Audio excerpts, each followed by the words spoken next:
When motorists drive through the sandhills of western Nebraska, they encounter a unique beauty in the landscape as well as strange industrial ruins. These ruins are what's left when the potash industry made a stand in the sandhills of western Nebraska.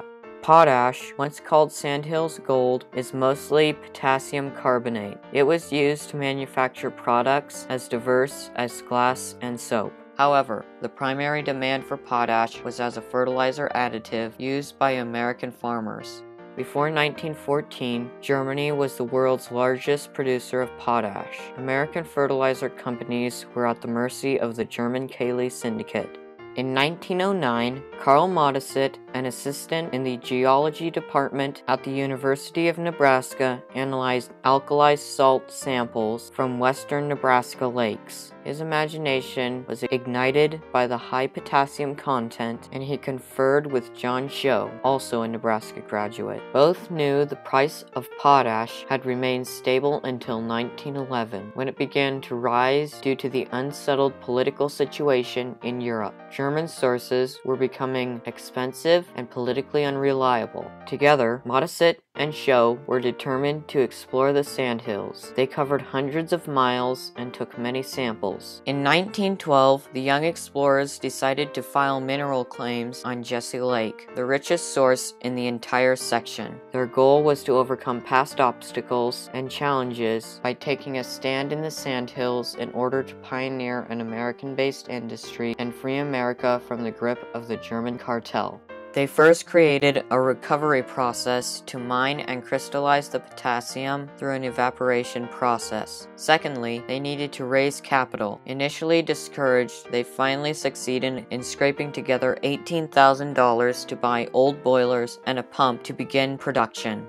In November 1912, the partners announced plans to improve and expand operations with additional investments. However, most of the money went for operating expenses. The costs of production exceeded the market price, and by August 1913, the plant was closed. When war erupted in Europe in 1914, Germany suspended potash exports. As U.S. manufacturers clamored for more potash, the price soared from $11.33 per ton to over $100 per ton. Modisett and Show saw another opportunity for their potash reduction company and reopened it in Hoffland, Nebraska. There were still obstacles to overcome. The powerful German cartel created fear that any potash enterprise would fail as soon as hostilities ended in Europe. Dr. Frank K. Cameron of the Bureau of Soils recommended, however great the emergency, the government should not squander public funds on endeavoring to supply our own potash needs. The process of reducing brine into potash was complex and constantly changing. Nebraska potash producers developed new methods of production that would become the industry standard. They repurposed the efficient Swenson evaporators to increase production and lower overhead. Reconstructions were expensive, but little is known of the details. One newspaper writer grumbled, "The Hoffland plant people refuse to give interviews, ever."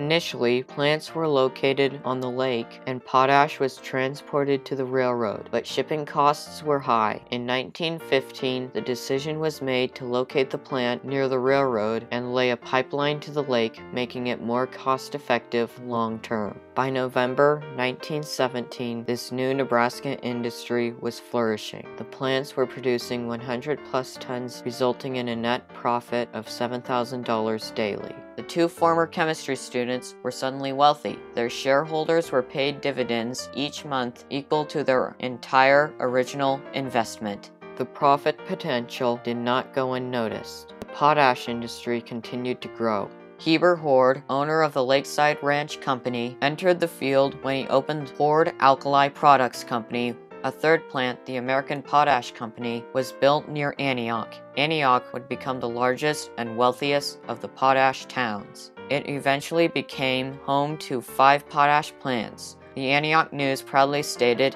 Antioch will be as widely known as New York within a year.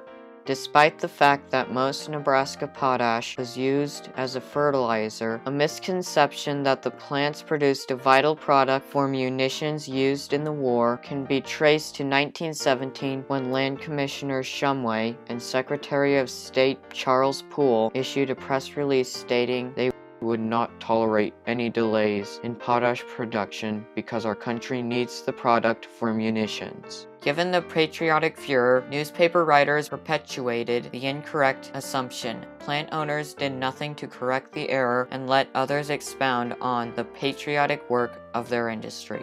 This thriving venture, buried deep in the heartland, did not escape the attention of the Germans. Even in the thick of war, the cartel leaders warned, How foolish are your stockholders to invest money in any potash enterprise. Don't you know that as soon as the war is finished, the Cayley Syndicate will absolutely destroy the American industry? The success of the potash industry had a huge impact on the Sandhills area. The population of the area more than doubled. 2,000 men were employed at an average wage of $8 per day, which was higher than most manufacturing jobs at the time. There was an influx of people to provide necessary services such as banks, grocery stores, hotels, theaters, and schools. Homes in Antioch contained electric lights and heat, which would have been considered luxuries in most American homes. This was made possible by the innovative wiring of power generated by the potash plants. When the war ended in 1918, potash producers believed it would be months or years before the German companies could resume operations, forcing American fertilizer companies to continue to buy domestic potash at the inflated wartime price. The fertilizer companies came to a different conclusion. They believed the cheap German potash would be available for the 1919 crop. They refused to buy the high-priced potash. In February 1919, Nebraska potash producers suspended operations and stopped production. The potash companies were forced to take a stand to protect their industry. They enlisted lobbyists to plead their case in Washington, D.C. Nebraska Governor Samuel McKelvey and several congressmen argued for an embargo on German potash. Nebraska producers arrived in the nation's capital ready to testify at congressional hearings and plead their case before President Wilson. However, the Nebraska producers met with resistance. According to Dr. Carrie Grayson, a personal confidant to President Wilson, Joe Davies is here as an attorney for a potash company, but the president will not see him. In Congress, there was an attempt to place a tax on imported potash. Southern congressmen opposed any tariff measures. They stated that the inflated prices hurt fertilizer manufacturers, cotton growers, and consumers. Assistance came at the end of the growing season in 1919 when cotton planters realized fertilizer companies had reduced the potash content of their products. Recognizing this deficiency, they demanded better fertilizer. Under pressure, fertilizer companies returned to the potash producers to buy their stored surpluses and more. Plant shutdowns ended mid-September 1919. Local newspapers announced the good news in banner headlines. For 15 months, the potash towns boomed again.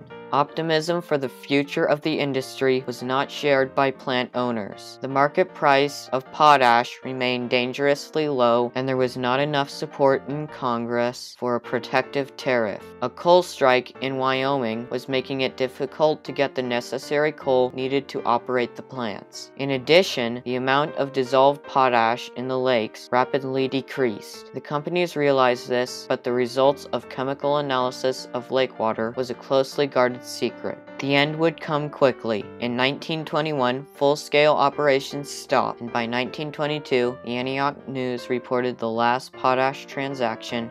1 month later, the wrecking crews arrived in the Sandhills to begin their work. Businesses closed, and the people moved away. This Nebraska industry prompted exploration in Utah, California, and New Mexico. The evaporation process developed in the Sandhills became the basis for the mining endeavors that continue today. In Nebraska, the potash industry's brief stand during World War I provided a much-needed source of potash. Today, these massive concrete ruins serve as a reminder of when Nebraska's once proud potash producers took a stand to build an industry in the Sandhills of western western Nebraska.